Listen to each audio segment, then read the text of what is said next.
Hope you're having a great day. You're going to be so glad you stopped by here today on Media Champions. I'm your host, Mary Therese Griffin.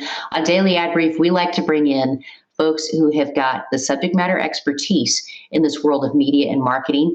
And today we have got Brad Bowden on the program. Brad, thank you for joining us for Media Champions. You are the owner and CEO of Bowden Advertising, and you are just doing it right. Thank you for sharing your expertise with us today. I'm doing the best I can, Mary Therese. Thanks for having me on.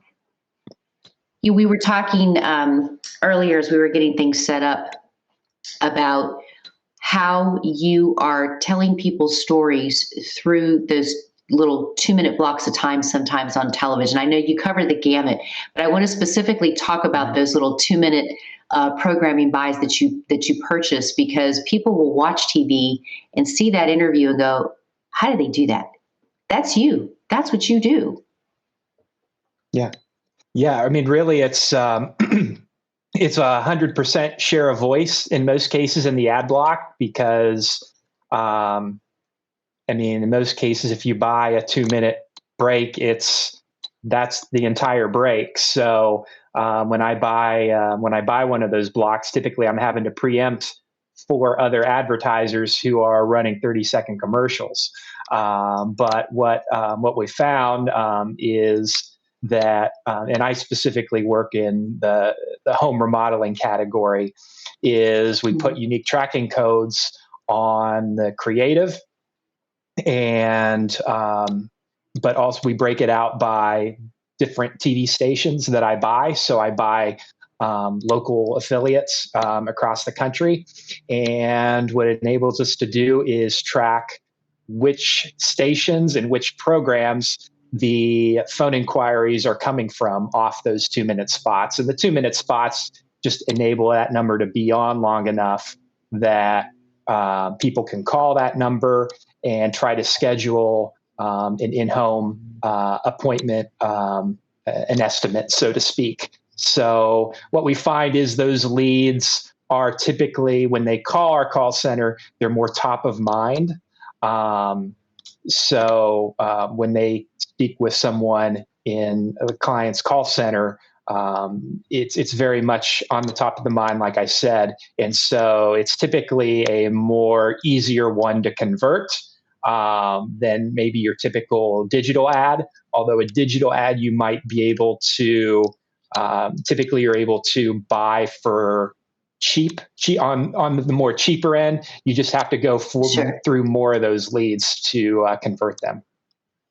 Well, you're combining very important points that all of your clients across the board should look at, because you're working on their content clearly, but you're also working on the analytics.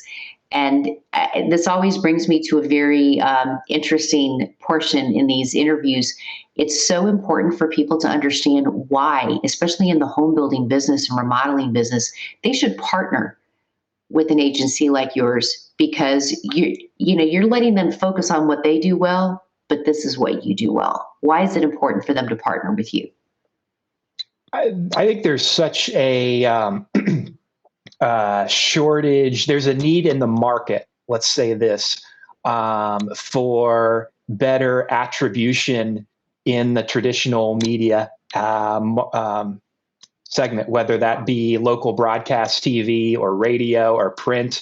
There are really systems that now in place where you combine software, where you can really track the leads down the funnel.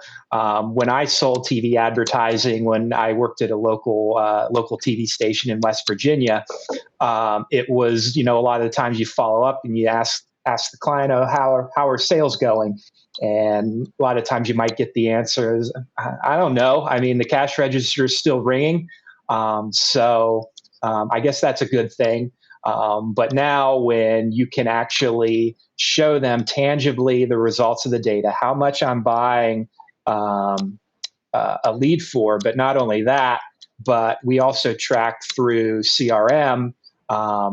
We can track direct sales from that ad spend, and when you can show them that they're getting 5 to 1 or better on their ad spend, usually they're pretty happy. So I like those odds there. That's what Yeah, absolutely. And, no, there is no such thing. I think, and you might agree that as far as a perfect attribution model, sometimes there's the tricky part of capturing people who don't necessarily convert off the customer facing the phone number, because some people still search organically. So there is still a little bit of a windfall that you maybe not be capturing either. But we put QR codes on. I put QR codes on the ads as just another touch point, but also another way to track where the leads are coming from. So if they scan that QR code, they go to the website, they can call that dynamically insertable number,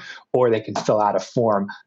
Either way, it's another way of tracking it back to the initial ad exposure. So.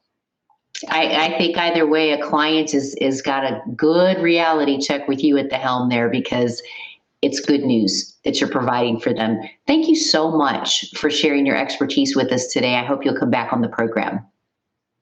Thank you, Mary Therese. It's a pleasure. Pleasure's all mine, and we do hope that you want to know even more, because there's so much more that we can connect you with.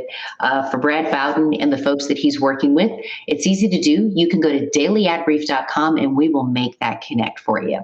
There are more editions of Media Champions coming your way, so stay tuned. Have a great day. I'm your host, Mary Therese Griffin in Atlanta. We'll see you then.